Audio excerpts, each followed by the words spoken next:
They never loved you the way you think they did. What they secretly think about you would absolutely shake you, because while you were loving them deeply, they were studying you strategically. And what they concluded about you, that's the part that changes everything. If this is resonating with you, pause for a second.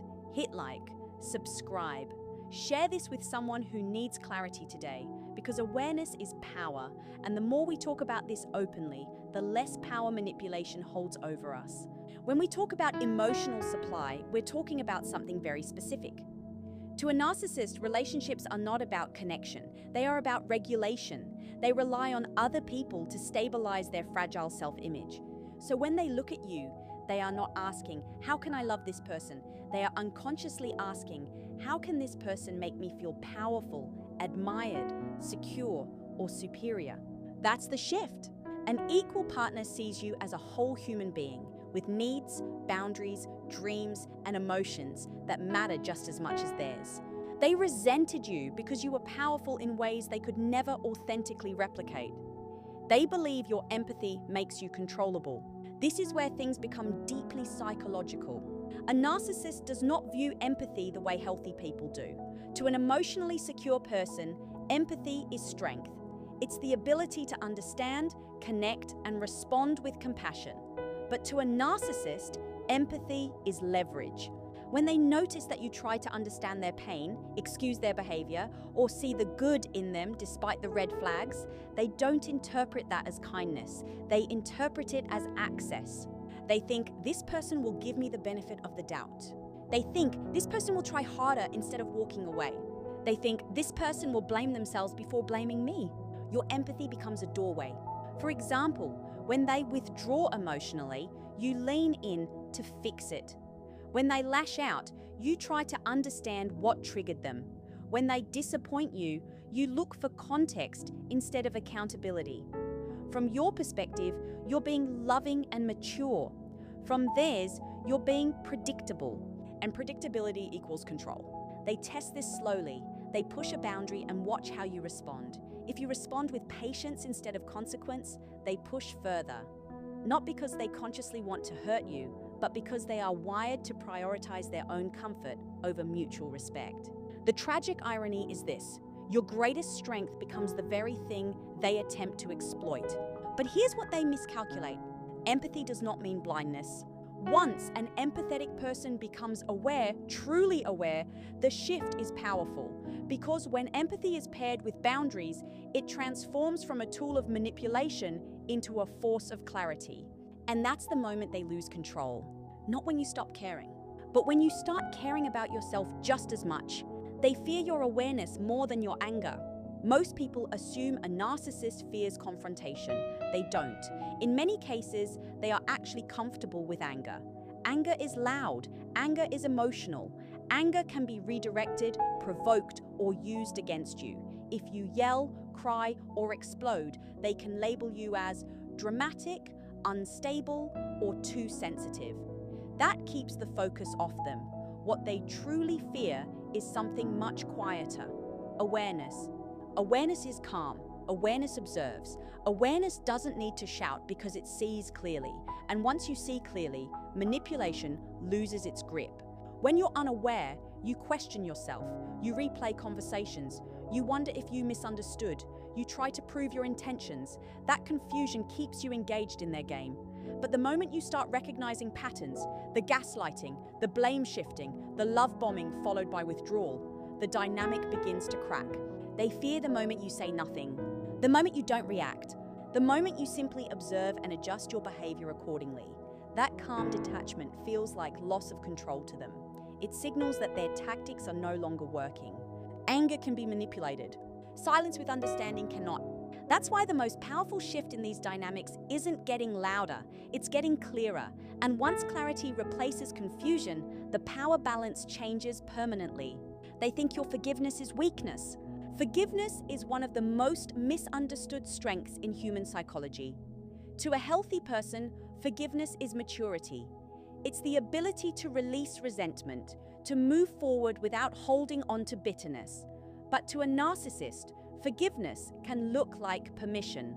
When you forgive quickly, when you give second chances, when you say, I understand everyone makes mistakes, they often don't interpret that as emotional depth. They interpret it as elasticity, meaning they believe they can stretch the boundaries further next time. Over time, this creates a dangerous cycle.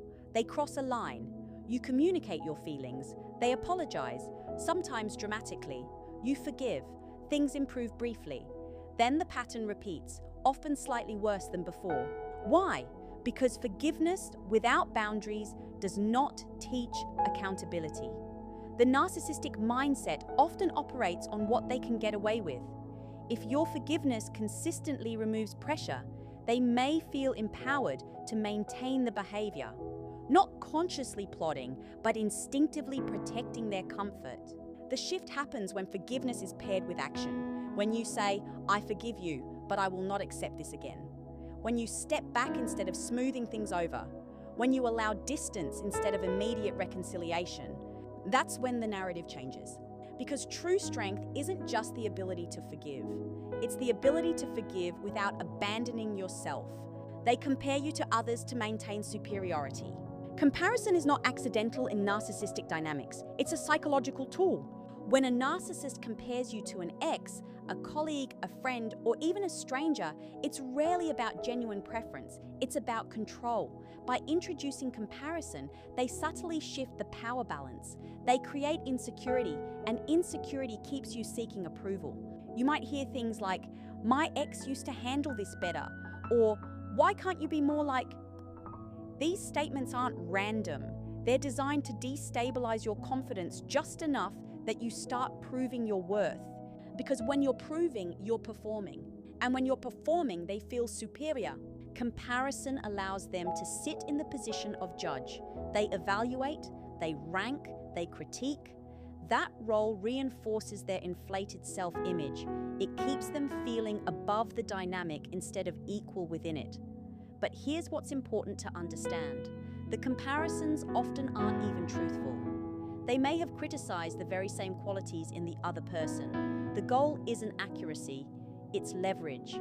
By making you feel replaceable, they attempt to increase your emotional investment.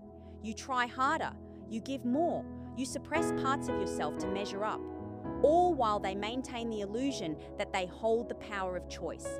Ironically, constant comparison often reveals their own insecurity. Secure individuals don't need to rank people to feel valuable. They appreciate uniqueness without turning it into competition. When you stop reacting to comparison, when you refuse to compete for basic respect, the strategy loses effectiveness because real connection isn't built on rivalry. It's built on mutual regard. And the moment you recognize that you were never meant to compete, you step out of the game entirely. They assume you will always return because of your heart. This belief sits quietly underneath many narcissistic dynamics. They may not say it out loud, but internally they convince themselves of one thing: you're not going anywhere. Why?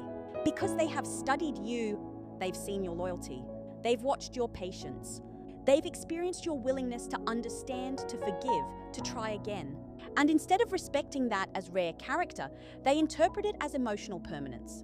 They think your love is unconditional in a way that benefits them.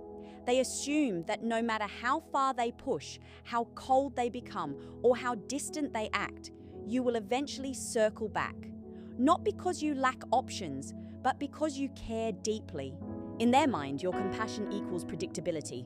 This assumption gives them a dangerous sense of security. It allows them to risk mistreating you because they don't fully believe you'll detach. They might test the waters, withdraw affection, create conflict, disappear temporarily, expecting you to reach out first, and often in the beginning, you do. That reinforces their belief.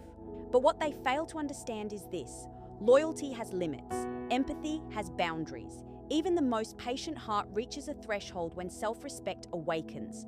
The shock for them comes when you stop returning. When you don't chase after silence, when you don't beg for clarity, when you don't respond to breadcrumbs.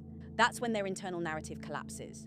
Because they never emotionally prepared for a version of you that chooses peace over attachment. They thought your heart was an anchor tying you to them. They didn't realize it could also be the compass that guides you away. And when you finally walk without looking back, the person who assumed permanence feels the instability they once created. They panic internally when they realize you are detaching. Detachment is the moment the power dynamic shifts, and they feel it immediately. As long as you are emotionally reactive, explaining yourself, seeking reassurance, or trying to fix things, they feel in control. Even conflict can feel stabilizing to them because it confirms you are still invested. Emotion equals attachment. But detachment is different. Detachment is quiet. Detachment is composed. Detachment does not argue. When you begin to pull your energy back, when you stop over-explaining, stop chasing, stop reacting to provocations, something unsettles them. They may not show it outwardly. In fact, they might act indifferent or even more dismissive. But internally, there is disruption because their confidence was built on predictability. They believe they understood your patterns. You care, you respond, you come back. When that pattern breaks, uncertainty enters, and uncertainty threatens control. You might notice sudden changes when you detach. They may try to re-engage with charm, nostalgia, or unexpected kindness. They may provoke you to get a reaction. They may subtly test whether your silence is temporary. This isn't always conscious strategy. Often it's instinctive. They feel the emotional supply decreasing, and the nervous system reacts to regain stability. What truly causes panic isn't that you're angry. It's that you're no longer accessible in the same way. You're not trying to win. You're not trying to prove. You're not trying to fix. You're simply stepping back. And when someone who once depended on your emotional presence realizes they no longer have guaranteed access, it exposes their dependency. Detachment forces them to confront the possibility of loss, not just of you, but of the control they believed was permanent. And that realization is deeply destabilizing. When you step back and look at everything we've uncovered, one truth becomes clear. It was never about your inadequacy. It was about their insecurity. The way they saw you was filtered through their need for control, validation, and superiority. They admired your strength but felt threatened by it. They relied on your empathy but mistook it for weakness. They assumed your loyalty meant permanence, and they believed your forgiveness guaranteed access. But the real shift happens when you understand this.